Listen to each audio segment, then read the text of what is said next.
What is up, alienARMy? I am Oculus, the alien next door, purveyor of esoteric lore. And on this channel, we discuss everything out of this world.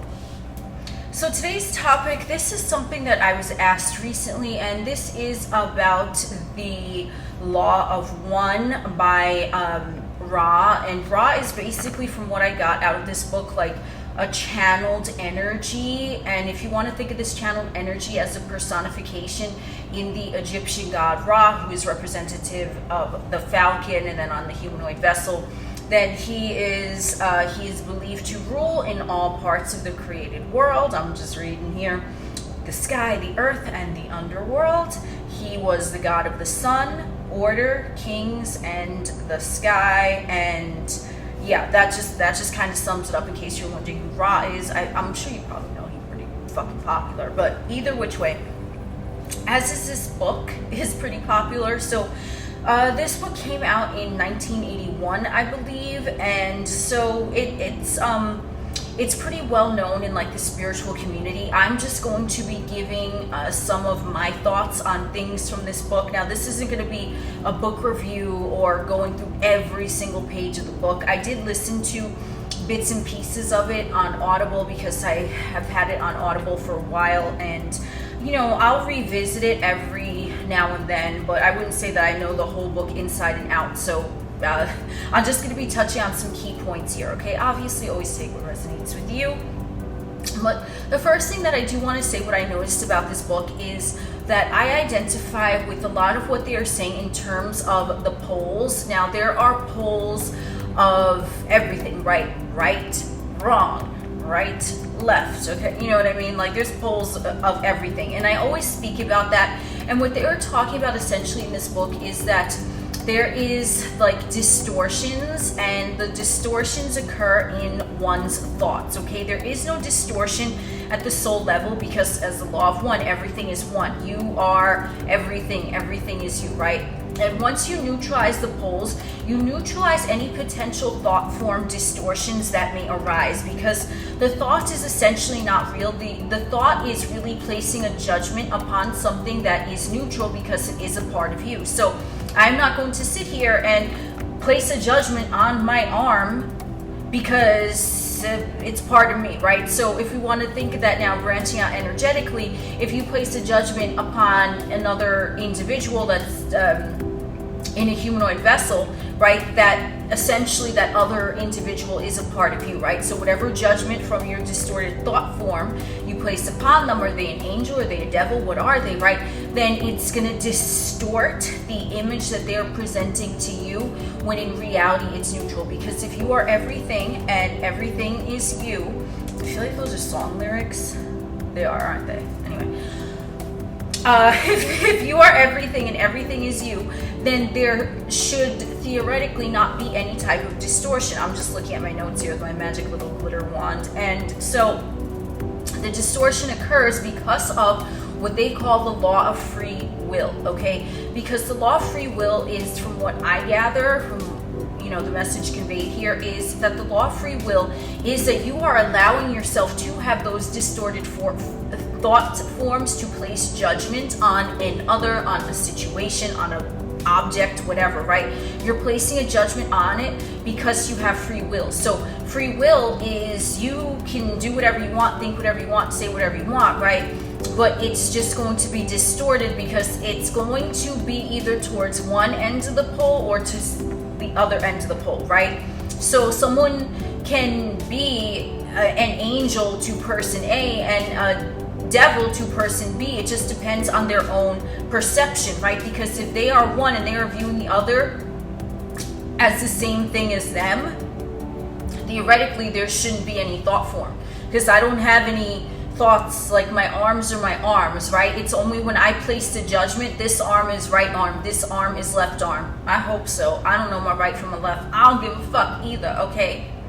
Either which way, this arm and this arm, the only reason they are separate is because now I am placing a thought. I am thinking 1, 2, 1, 2, however I want to look at it, right? So if you're looking at your environment, everything at its core value is one. Everything is all connected. That's what, you know, this whole thing is saying. But because of the distorted thought forms that you are placing a value or a judgment on something via the law of free will, which you agreed to have fun with in the physical realm, right? The law of free will in a humanoid vessel. Now you can take things that are neutral and place a judgment, cast a judgment upon it, and then it's going to turn into that thing, which is going to be reflected back to you. So if you've ever, you know, let's look at this example. If you've ever perceived anyone as like your enemy, what's going to happen? They're going to show up for you as your enemy. If you perceive someone for you as your friend, they're going to show up for you as your friend, right? But at the core value, they are simply neutral.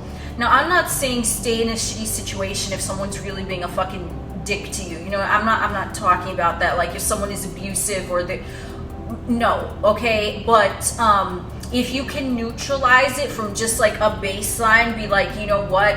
You dealt with a shitty individual, but you know better now. So now you just kind of like, you neutralize. You're like, I'm not going to encounter that again. And then, you know what I mean? You rectify the energy within yourself. So I'm not saying, oh, if you, like, no, obviously, make sure that you have your ducks in a row, that everything is, you know, good with you. You know what I mean? So there's no reason to tolerate anyone's bullshit like that.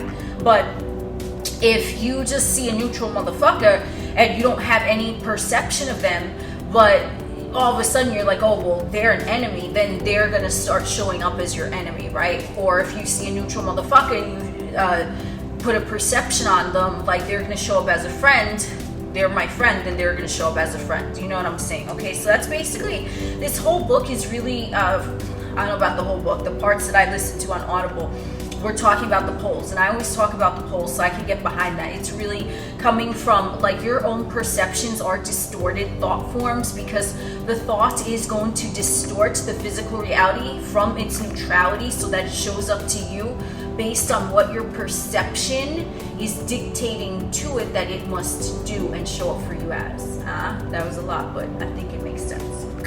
So they say you are everything, you are every thought, you are every emotion, you are every being. I think we kind of covered that, okay?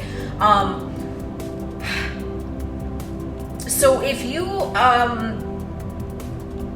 okay, unity, okay, here we go. So if everything is infinite, right, then everything is all as one, right? So there, if you, this is getting a little wild. So maybe it's the way I'm explaining. So if you are identifying as something, then you are taking away its infinity, because now you put a label on it. Now you put a box on it, right? Now it's like, it is part of you, it is part of source, but now there's a limit, right? So I need to pick that up, so excuse me.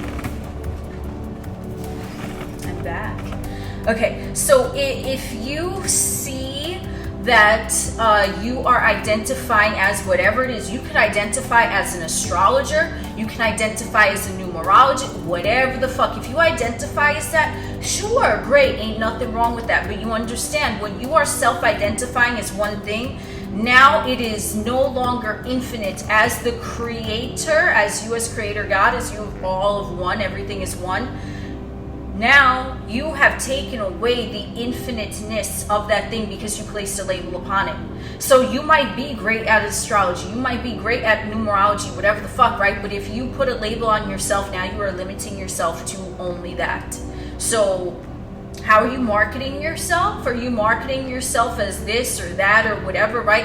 And that could be a grand experience to market yourself as that, but understand also that from source, from the law of one, that's also taking away some of the infinite potential that is there without the label, because now you boxed it in from the distorted thought form, because your thought, you had to think of the word astrologer, right? And then place it upon yourself and then go with that, okay? But if you see it as neutral, like I'm just me, yeah, I like astrology, yeah, I like numerology too, whatever it is, there's no limit on that, right? Because you're just neutral. You're like, yeah, well, I could get down with astrology, I could get down with numerology, you know, whatever the fuck that shit is, okay? I could get down with tarot cards, you know, but you don't you don't identify as one over the other, okay? So I'm just gonna keep, the screen keeps going dark. I'm paranoid over here, so I just want to make sure we still recording and shit. Oh, yes, we is.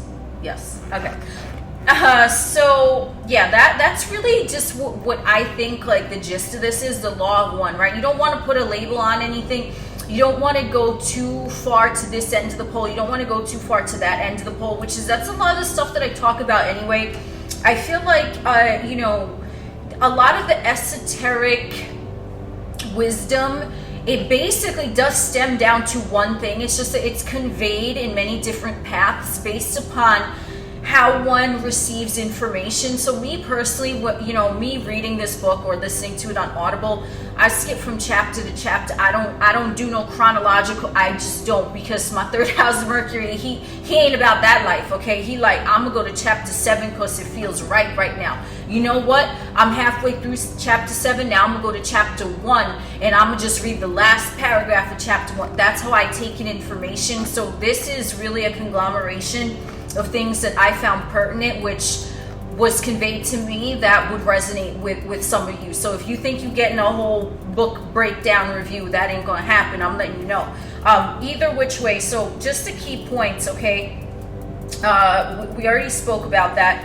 The law of one and how the free will is the distortion, but you agreed to participate in the free will to be able to distort things, right? Because that's the whole ego. The ego is the separation. It's what differentiates me from this chair right now, right? My physical vessel from this chair. Yeah, that's a distortion. We are one. I mean, I'm having a jolly good time in this chair. We might as well be one. But, so there are positives to it, right? Like, because I'm aware that I can get up and move and the chair will stay here, right? It's not going to fucking follow me around. I mean, I don't know. You know what I'm talking about, though, right? So there's a benefit to the fucking ego and to the distortion, because you get to differentiate, right? Hot stove, always that example. Whoo, that shit is hot. Let me move my hand away, right? Like, that's a distortion. A thought crossed your mind and a feeling crossed your fucking physical vessel sensation, like, oh snap, let me get my hand out of her. But it wasn't to your detriment, right? It was to your betterment, okay? But we're talking about spirituality here. So the thing that they talk about as well is that once you neutralize, then you extend and cast that energy outward onto everything. And they also talk about that's kind of basically spiritual knowledge too, but they also talk about if you heal the mind, that is like the best thing you can ever do, right? Because think about it, things start in the mind. Thought forms, of course, start in the mind, right? There might be nothing physical going on, but your mind can be like, yo, what's up? Like, how about you think about this, right? So a part of it that I agree with and a part of it that I don't agree with, but I kind of see where they're saying. They say at a certain point, they talk about, the mind, like the door of the mind is opened with the key of silence, something to that effect. And I'm like, I don't know if I agree with that, because there are a lot of times, just a slight diversion from here, but there was this one time I went to this, I don't know what the fuck, it was one of those like pods that was filled with salt water. Deprivation chamber. I went a while back, and I remember, like, it was like complete darkness. Like, you had the option to leave the light on, but I was like, let me just go balls deep and shut off all the lights and just have all my senses whatever, right? That ain't work well for me, but who I went with, it worked for them, just because, my mind think differently than their mind, but that's the beauty of it all, right? So sensory deprivation chamber, the door is unlocked with the key of silence. That shit literally does not work for me. And I've heard this from like different individuals too, like, we have to quiet the minds. Like, my mind is quiet right now, but I got some pimp jams fucking playing on my headphones, right? But I'm at peace. I'm at true neutral, you know what I'm saying? Maybe I'm a little hyped because I'm fucking talking, but like, I'm at true neutral. Like, there ain't no crazy thoughts coming through right now. But is there dead silence? No. But is my mind unlocked? Yes, but it's unlocked with the key of music, motherfucker. So that's one thing. I didn't really fancy that, but I can see what they're saying. If complete dead silence works for you, that's great. But obviously, only take things that resonate. Like, you don't have to be sitting in dead silence to have a fucking breakthrough of your mind, okay?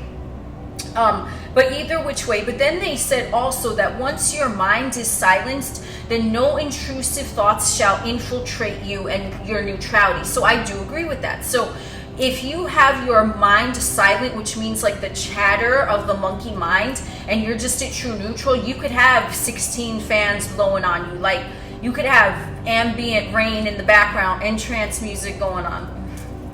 Hey. You know, like me, I like to have a lot of shit going on, okay? But that doesn't mean that I am going to be disturbed by an intrusive thought. No, it doesn't. Because when you are at true neutral and your mind is true neutral and stable, that is what they said also is the number one thing you can do. Once you get the mind in alignment, everything else falls into place, because the mind is going to control the physical vessel, right?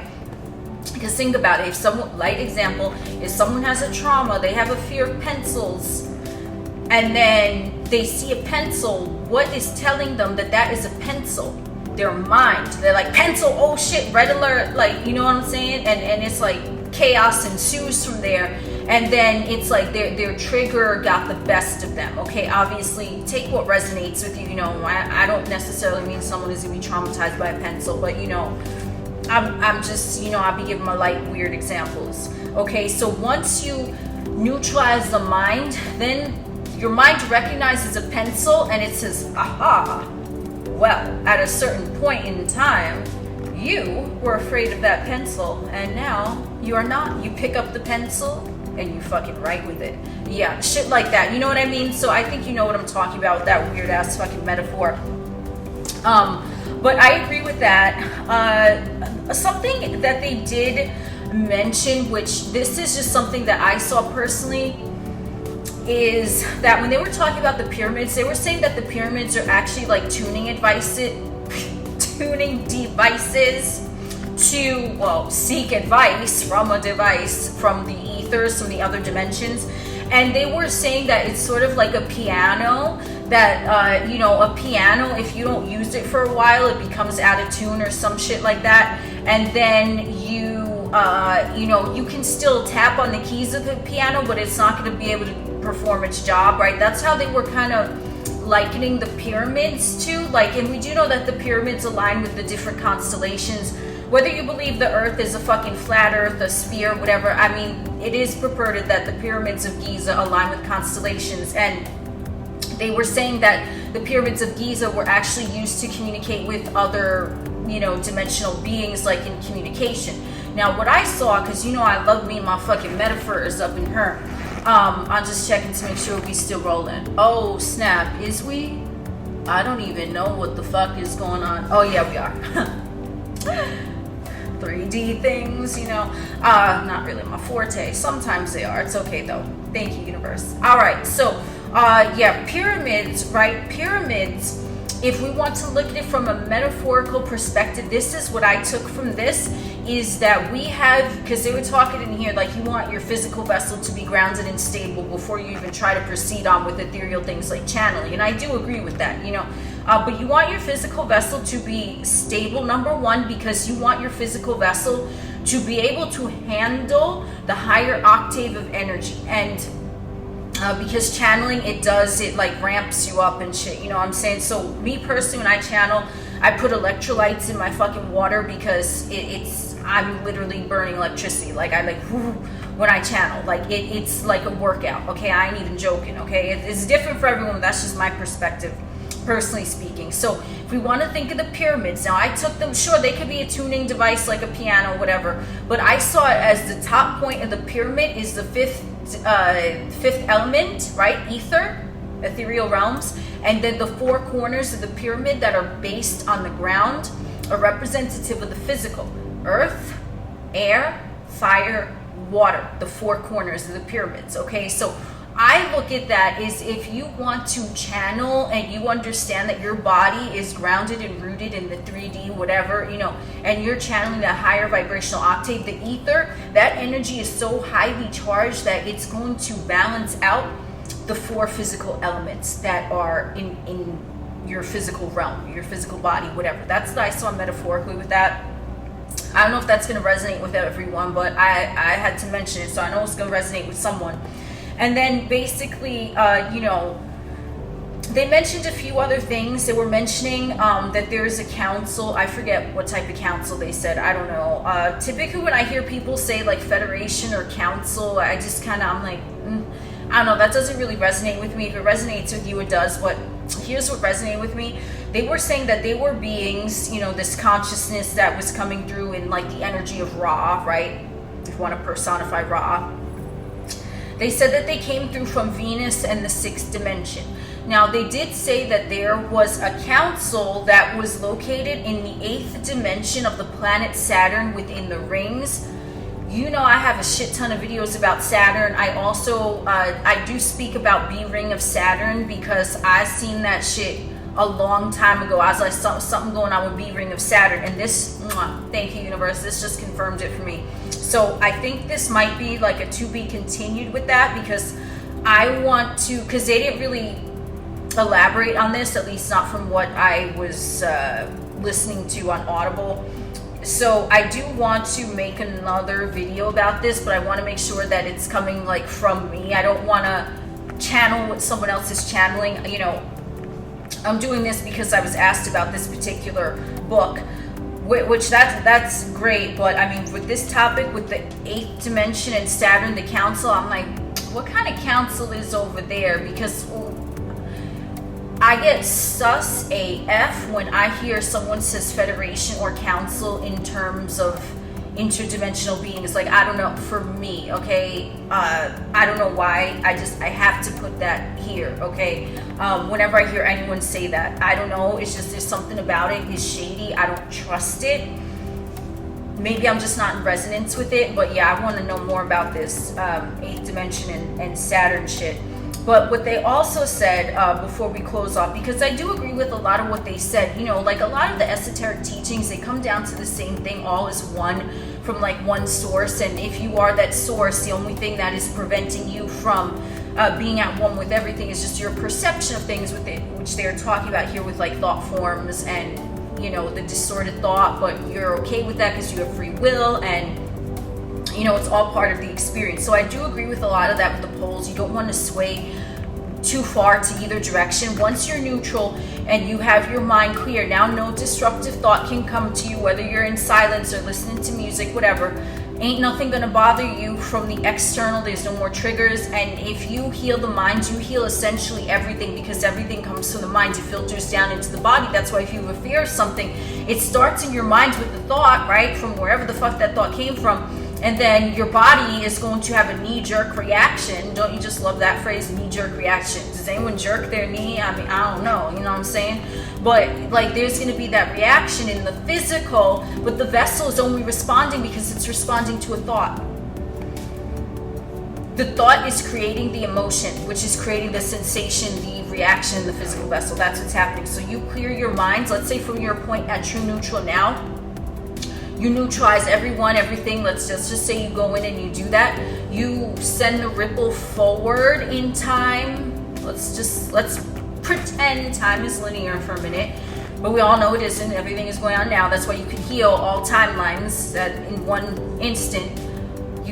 The ripple effect goes forward, neutralizes all potentialities of timelines. It goes backwards, neutralizes all potentialities of timelines. So things that seem like they happened in the past that traumatize you, if you neutralize it now, they ain't gonna traumatize you again in the future, because you done neutralize them motherfuckers, okay? So, yeah, the last thing that I want to touch on there, because I do agree with a lot of this info, it's just like when I hear federation, I kind of, like, I don't know, okay, it's a fucking snorgasm.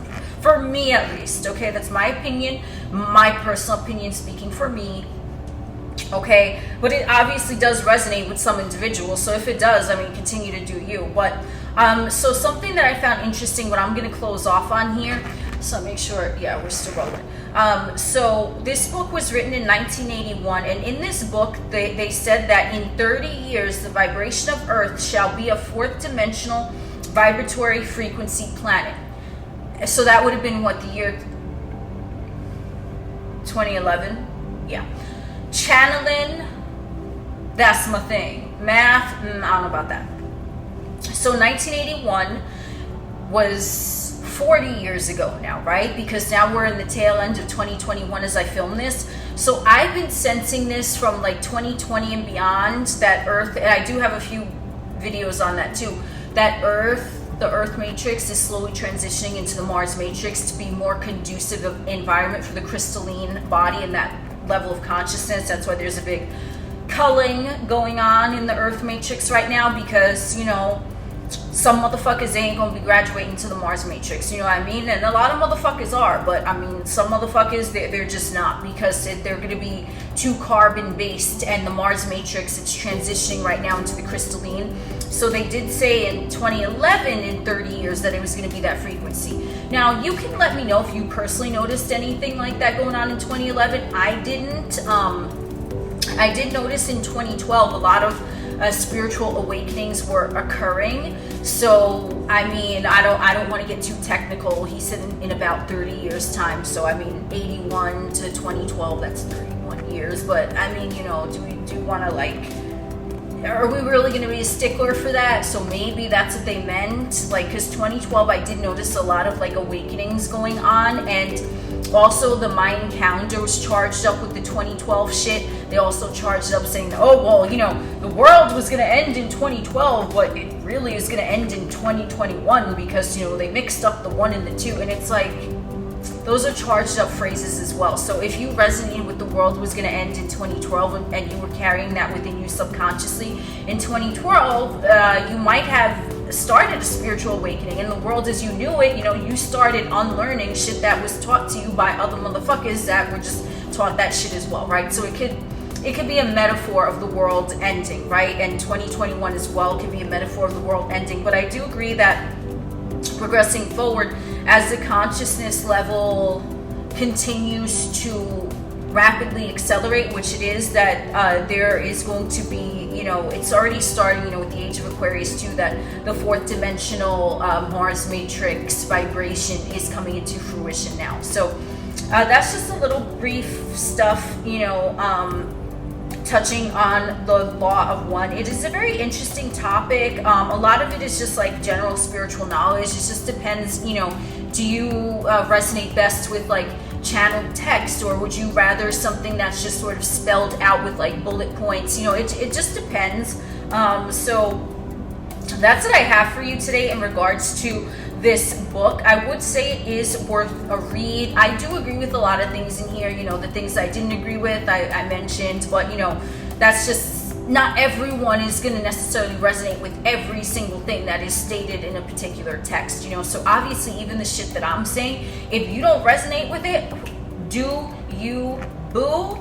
That's what you gotta do, okay? You know, I talk about shit that resonates with me. So thank you for joining me on this stroll today. I am Oculus, the alien next door. We will chit chat again soon.